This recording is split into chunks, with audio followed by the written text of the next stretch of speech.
Baik, sebelumnya Assalamualaikum warahmatullahi wabarakatuh. Di sini saya Nurul Afiat Mudawamah, NIM T2017-7008, yang dimana pada pertemuan kali ini saya akan membahas tentang pemikiran Ibnu Khaldun. Tapi sebelumnya saya mengingatkan dulu bahwa di sini yang saya jelaskan lebih spesifiknya atau lebih ke inti kepada pemikiran Ibnu Khaldun. Yang pertama ialah di sini yang akan saya bahas ialah mengenai biografi Ibnu Khaldun itu sendiri. Di sini Ibnu Khaldun mempunyai nama Abu Zaid Abdurrahman Ibnu Khaldun al-Hadrami, atau juga bisa disebut dengan Waliuddin bin Abdurrahman bin Muhammad bin Muhammad dan seterusnya. Untuk penyebutan nama ini banyak sekali penyebutan ya. Baik, ada yang nama pendeknya seperti ini, kemudian ada yang panjang juga. Namun saya mengambil di sini namanya ialah Abu Zaid Abdurrahman Ibnu Khaldun al-Hadrami.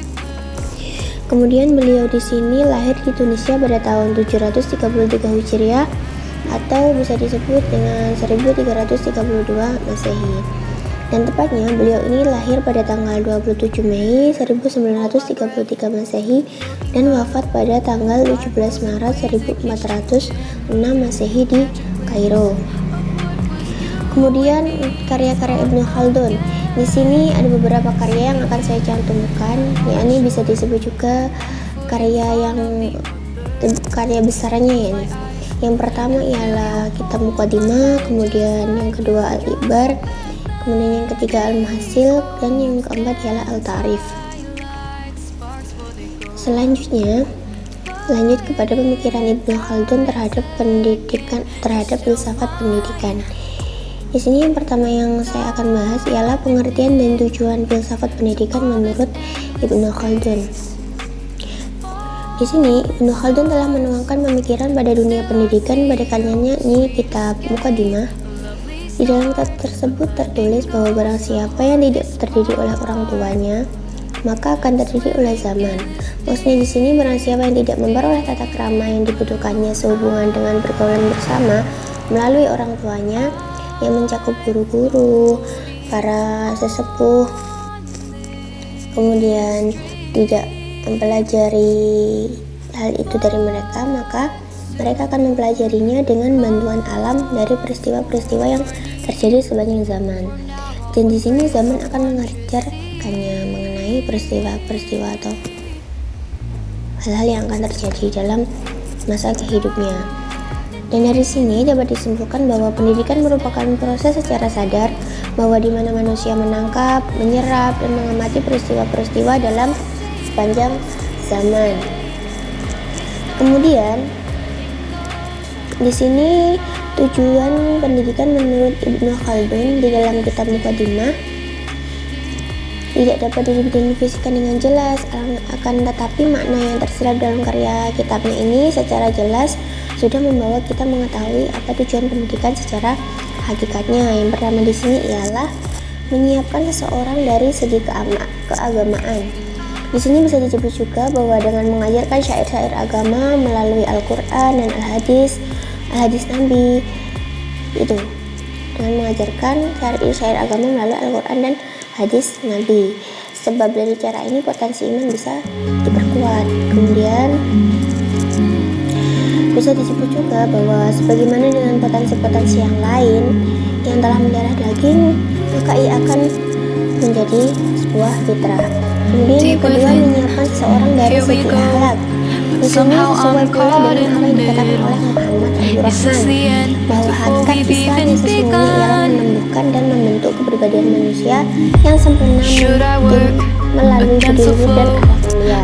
Kemudian yang ketiga, menyiapkan seseorang dari kemasyarakatan sosial. Kemudian yang keempat, menyiapkan seseorang dari segi vokasional atau pekerjaan. Dan yang kelima, menyiapkan seseorang dari segi pemikiran. Yang terakhir, menyiapkan seseorang dari segi keterampilan. Selanjutnya, pandangan Ibnu Khaldun mengenai kurikulum dan materi pendidikan. Menurut Syaibani, di sini kurikulum pada masa Ibnu Khaldun masih terbatas oleh maklumat dan pengetahuan yang diberikan oleh pendidik atau sekolah dalam bentuk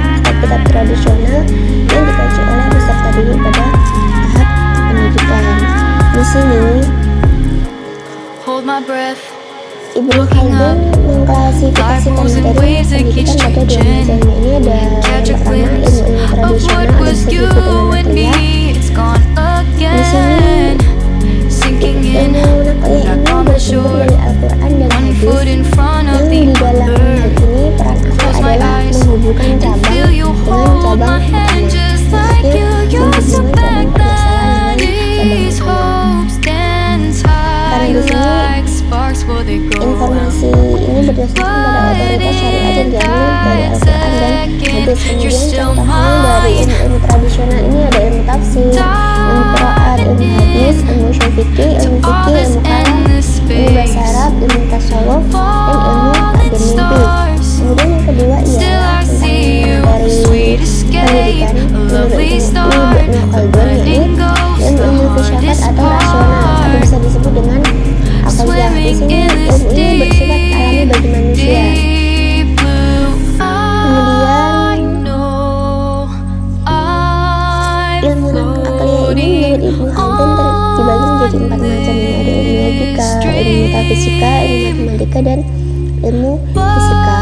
Kemudian selanjutnya pandangan Ibnu Khaldun tentang metode pembelajaran.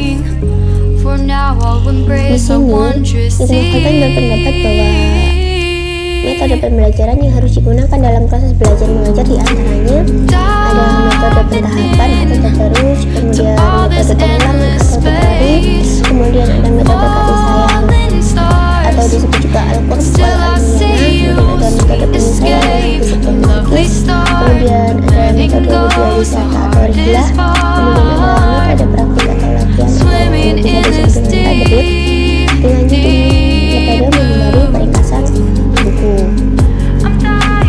Dan kemudian pandangan Ibnu Khaldun tentang pendidik. Di sini menurut Ibnu Khaldun, pendidik harus mengetahui pengetahuan yang luas, berpengetahuan yang luas maksudnya, sekaligus mempunyai kepribadian yang baik.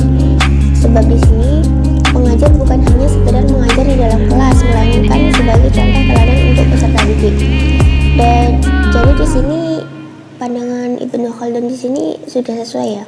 Maksudnya seperti kita seorang pendidik, yang dimana kemudian peserta didik itu akan meniru atau mencontoh dari teladan atau perilaku kita sehari-hari. Jadi bukan hanya kita mengandalkan berpengetahuan saja ataupun memiliki kepribadian yang baik, tapi juga kita harus mempunyai akhlak atau bisa menjadi teladan yang baik bagi murid atau peserta didik kita. Baik, jadi sekian penjelasan dari saya mengenai pemikiran dari Ibnu Khaldun. Jika